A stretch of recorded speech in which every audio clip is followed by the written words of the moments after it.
Hello everyone, welcome to my channel. I hope आप लोग अच्छे होंगे।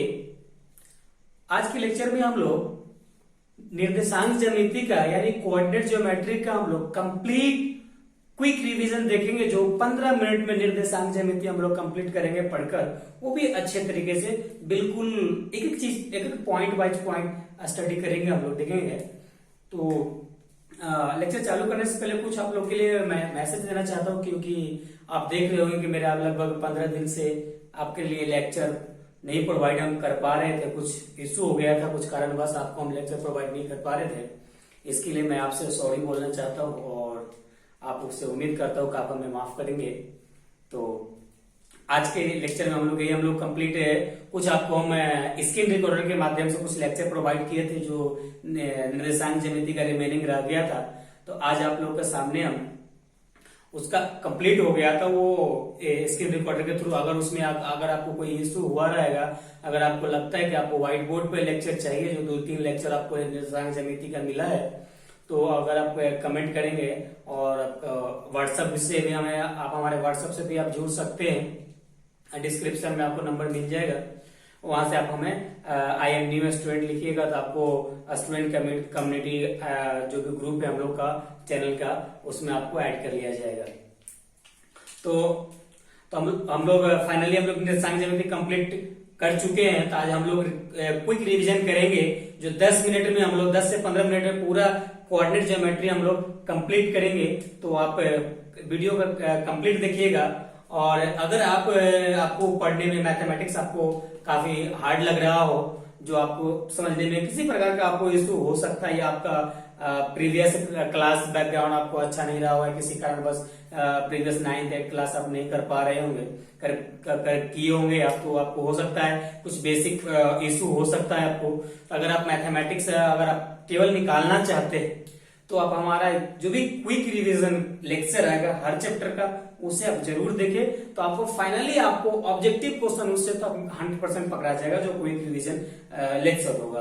और अगर आप अच्छे मार्क्स लाना चाहते हैं तो हमारा पूरा लेक्चर देखें और क्विक रिवीजन आप हमारा जरूर देखें, ताकि आपको बार बार पेज पलटने की जरूरत नहीं पड़ेगा। केवल 10 मिनट का हमारा वीडियो देखिए, आपका रिवीजन कंप्लीट। तो लेक्चर स्टार्ट करने से पहले आप लोग से छोटा सा रिक्वेस्ट है कि अभी तक हमारे चैनल को आप सब्सक्राइब नहीं किए हैं तो प्लीज सब्सक्राइब कर लें और अपने दोस्तों के साथ शेयर कर दें। चलिए शुरू करते हैं। ठीक है, सबसे पहले हम लोग जो सबसे पहला जो पढ़े थे हम लोग कोऑर्डिनेट ज्योमेट्री निर्देशांक ज्यामिति में, सबसे पहला जो हम लोग पढ़े थे वो 2 बिंदुओं के बीच की दूरी निकालने के लिए हम लोग पढ़े थे। उसका दूरी क्या होता है? अगर AB का डिस्टेंस निकाले तो हो जाएगा AB equal to √x2 minus x1 का whole square plus y2 minus y1 का होल स्क्वायर। ये डिस्टेंस निकालने की फॉर्मूला होता है, जो आपका इसको आप मानते थे x1 y1 और इसको x2 और y2 मानते थे, राइट।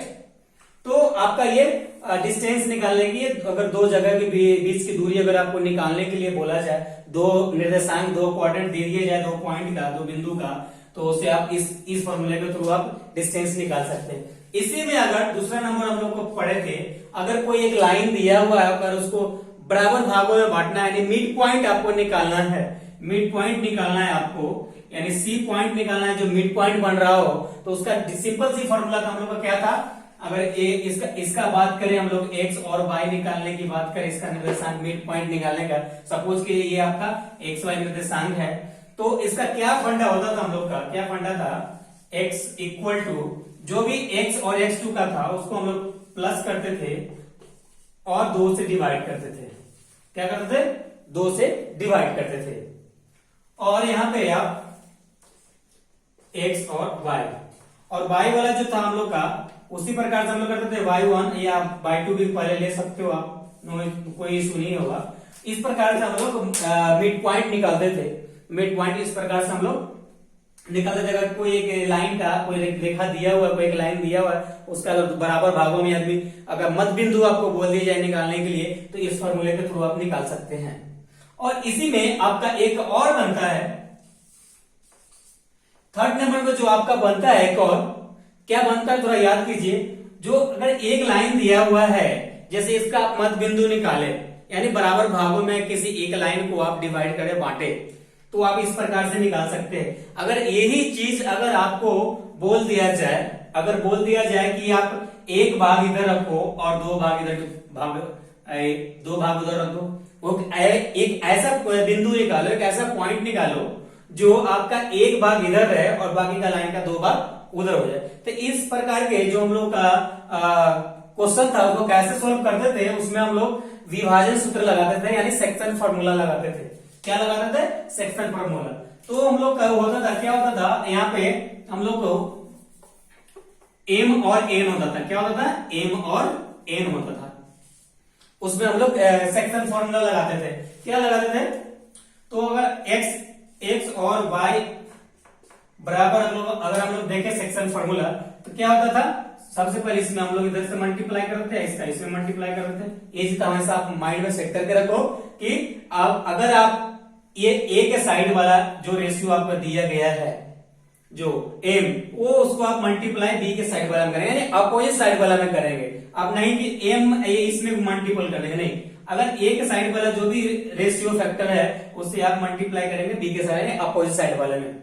ओके, तब इसको इसके साथ मल्टीप्लाई कीजिएगा, तब एम x2 प्लस इसके साथ मल्टीप्लाई कीजिएगा तो एन x1 y, ये दोनों का समेशन यानी m प्लस n का जोड़, कॉमा, फिर अब y वाले निर्देशांक में आप गुना कीजिएगा, y वाले निर्देशांक में आप गुना कीजिएगा तो आएगा आपका m y2 plus n y1 y m plus n। Okay, तो सेक्शन फॉर्मूला इतना होता है, यानी इसको विभाजन सूत्र बोलते हैं हिंदी में। हम लोग बिहार बोर्ड का स्टडी कर रहे हैं तो हिंदी पे ज्यादा जोर देंगे, क्योंकि ज्यादातर स्टूडेंट जो हिंदी मीडियम होते हैं उनको बहुत इशू होता है। इसके लिए हम लोग स्पेशल ये लेक्चर हम लोग बिहार बोर्ड और यूपी बोर्ड और हरियाणा बोर्ड जो भी है, जो हिंदी मीडियम बोर्ड है उनके लिए है, और जो सीबीएसई बोर्ड वाले हैं तो आपके लिए भी आएगा लेक्चर, आप वरी ना करें। और महाराष्ट्र बोर्ड का भी तो हम लोग स्टार्ट किए तो वो भी कंटिन्यू हो जाएगा, तो महाराष्ट्र बोर्ड वाले भी वो भी वरी ना करें। इसको हम लोग विभाजन सूत्र बोलते हैं। क्या बोलते हैं? विभाजन सूत्र,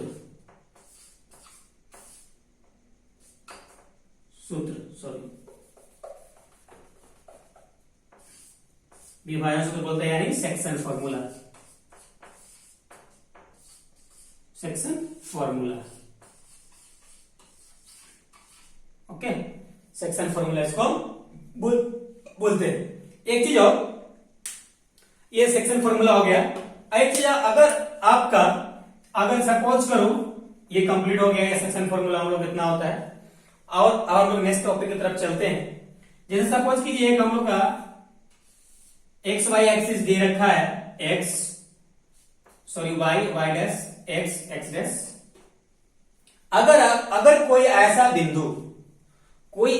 बिंदु जो एक्स एक्सिस पे लाइज कर रहा हो, यानी एक्स एक्सिस पे बिंदु हो, एक्स एक्सिस पे बिंदु हो, यानी एक्स अक्ष पे बिंदु हो, या तो वो माइनस में हो या प्लस में हो, उससे फर्क नहीं पड़ता है, बट एक्स एक्सिस पे हो, किधर भी हो, एक्स एक्सिस पे हो, तो आप इस प्रकार के बिंदु को हम लोग क्या कहते हैं और इसका क्या निर्देशांक होता है। तो सबसे पहले अगर एक्स अक्ष पे है तो एक्स के साइड से कुछ दूरी डिस्टेंस वो कवर कर रहा है, दूरी तय कर रहा है, लेकिन वाई की तरफ दूरी तय नहीं कर रहा है, यानी वाई का निर्देशांक तो 0 होगा 100%, लेकिन एक्स की तरफ से कुछ निर्देशांक होगा जिसको हम लोग मान लेंगे एक्स, या आप ए भी मान सकते हैं, ऑप्शन में ए भी रह सकता है, बी भी रह सकता है। तो आप उसके लिए आप कॉन्फिडेंस लाइए अंदर में कि आपका एक तो वेरिएबल होगा और एक वैल्यू वाई की निर्देशांक 0 होगा। इसको बोलते हैं हम लोग, क्या बोलते हैं? भुज बोलते हैं।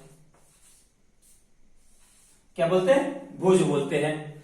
अगर कोई पॉइंट वाई एक्सिस पे हो, या वो माइनस में हो या वो प्लस में हो, तो उस प्रकार का एक पॉइंट को हम लोग सबसे पहले इसका निर्देशांक हो जाएगा वाई 0 और y हो जाएगा, और इस प्रकार को पॉइंट को हम लोग कोटि बोलेंगे। क्या बोलेंगे? कोटि बोलेंगे। इंग्लिश में एब्सिसा और ऑर्डिनेट बोलते हैं। तो ये हो गया। अब आपको मालूम होना चाहिए जो हम लोग का ओरिजिन होता है, जो ओरिजिन कौन सा होगा, यहाँ पे होगा, यानी दोनों एक्सिस या एक्स एक्सिस और वाई एक्सिस को जो आपस में बाइसेक्ट करता है, बाइसेक्टिंग पॉइंट ओरिजिन कहलाता है, ओरिजिन कहलाता है, यानी ये ओरिजिन कहलाएगा और इसका निर्देशांक 0,0 होता है। ये सब पूरा डिटेल में पढ़ाया गया है। अब आप हमारे प्लेलिस्ट से पूरा लेक्चर जाके कंप्लीट देख सकते हैं, अवेलेबल है। और हम लोग को मूल बिंदु, इसको ऐसा भी कर सकते हो, आप ऐसा भी कर सकते हो कि जब कोई दो रेफरेंस लाइन आपस में बाइसेक्ट करता है, यानी विभाजित करता है आपस में, उस प्रकार का जो विभाजित किया हुआ बिंदु वो मूल बिंदु कहलाता है। वो रिफरेंस रेखा होना चाहिए, यानी उसके सहारे आप उसका एरिया या कोई भी नॉन ज्योमेट्रिकल शेप का वॉल्यूम एरिया वेट ऑप्टेन कर रहे हो, तो उस प्रकार का लाइन को जो बाइसेक्टिंग विभाजित बिंदु होगा वह मूल बिंदु कहलाता है। ओके, चलिए अब लास्ट हम लोग का बच गया, लास्ट हम लोग का क्या बच गया, लास्ट हम लोग का बच गया त्रिभुज का क्षेत्रफल। सॉरी, इसमें और भी अभी है, जो संरेख था और समदूरस्थ 2-3 पॉइंट बच रहा है, तो इसको आप लोग नोट डाउन कीजिए।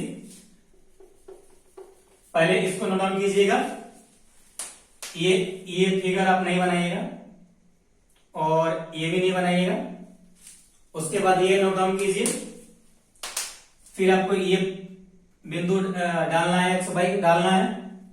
उसके बाद थर्ड नंबर ऐड ये कीजिए, इसमें पूरा एम और एन सब रहेगा, टोटल रहेगा, इसमें आप ये नोट डाउन कर लीजिए और इस पार्ट को आप अलग नोट डाउन कर लीजिएगा।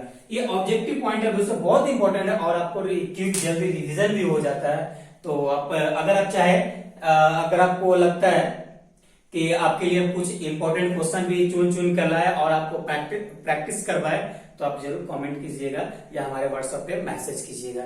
ओके, तो इसे आप नोट डाउन करें, फिर हम लोग देखते हैं। नोट डाउन कीजिए।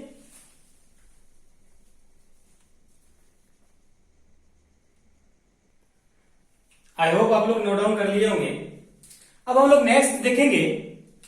नेक्स्ट हम लोग क्या क्या बच गया था, एक तो कंडीशन हम लोग का संरेख का बच गया था, जो संरेख बोलता है प्रूव करने को आपको, तो कब संरेख होता है आपको मालूम होना चाहिए।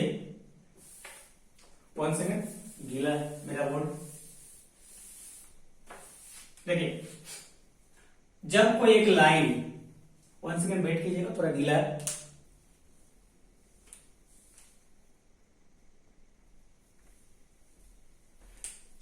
जब कोई लाइन की बात कर रहा हूं, ध्यान दीजिएगा, इसमें कंफ्यूजन वाली बात है। जब कोई लाइन ए, बी और सी, जब कोई लाइन ए और बी और सी, यानी A B plus B C equal to A C, इसे क्या समझे आप? आपको सबसे पहले ए बी की दूरी निकालना है। क्या निकालना है? ए बी की दूरी निकालना है। उसके बाद आपको बी सी की दूरी निकालना है। उसके बाद आपको ए सी का दूरी निकालना है और ए बी का दूरी और बी सी का दूरी दोनों को ऐड करना है, इक्वल टू ए सी का दूरी आना चाहिए। तो वह क्या कहलाएगा? संरेख कहलाएगा।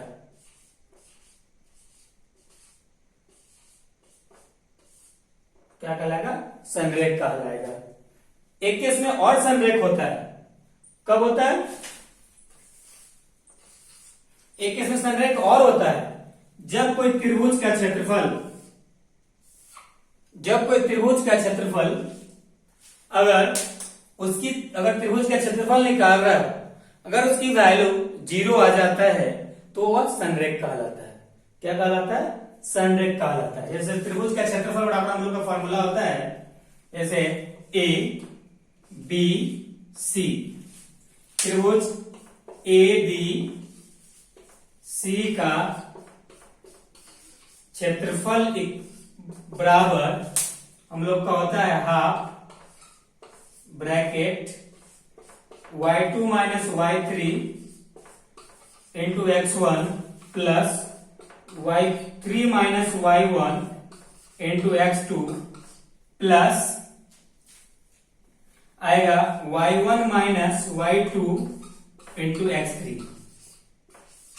अगर इसकी वैल्यू जीरो आ जाता है। क्या आ जाता है?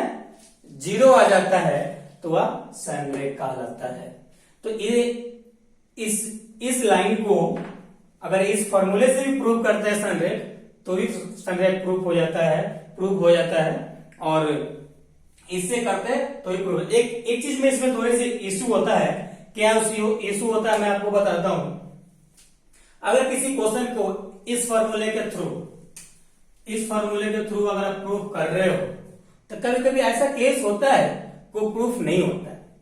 लेकिन अगर ये त्रिभुज की फॉर्मूले आप यूज करते हो सनरेख प्रूफ करने के लिए, तो आपका हमेशा 100% संभावना होता है कि आपका प्रूफ हो ही जाएगा, वो आपका फेल नहीं होगा। ये कभी कभी फेल कर जाता है फॉर्मूला।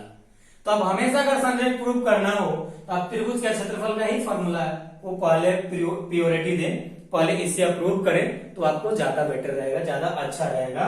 और ये जीरो हो जाएगा तो क्या कहलाएगा? सनरेख कहलाएगा जी। ओके। और अगर जीरो नहीं है, ये जीरो नहीं है, तो आपका क्षेत्रफल हो जाएगा त्रिभुज का।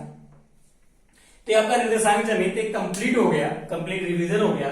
आई होप आपको पसंद आया होगा ये लेक्चर, और आपका जो भी थोड़ी बहुत डाउट रहा होगा, और ये वीडियो आपके लिए काफी हेल्पफुल रहेगा, ऐसा मेरा मानना है। मैं इस प्रकार से आपके लिए डिजाइन किया हूं, इस प्रकार से आपके लिए सोचा हूं, ताकि आपके लिए जो भी मैं वीडियो प्रोवाइड करता हूँ आपको काफी फायदेमंद हो, और आपका मैथमेटिक्स को ऊपर ग्रो करने में हमारे वीडियो आपके लिए बहुत फायदेमंद हो, बहुत हेल्पफुल हो।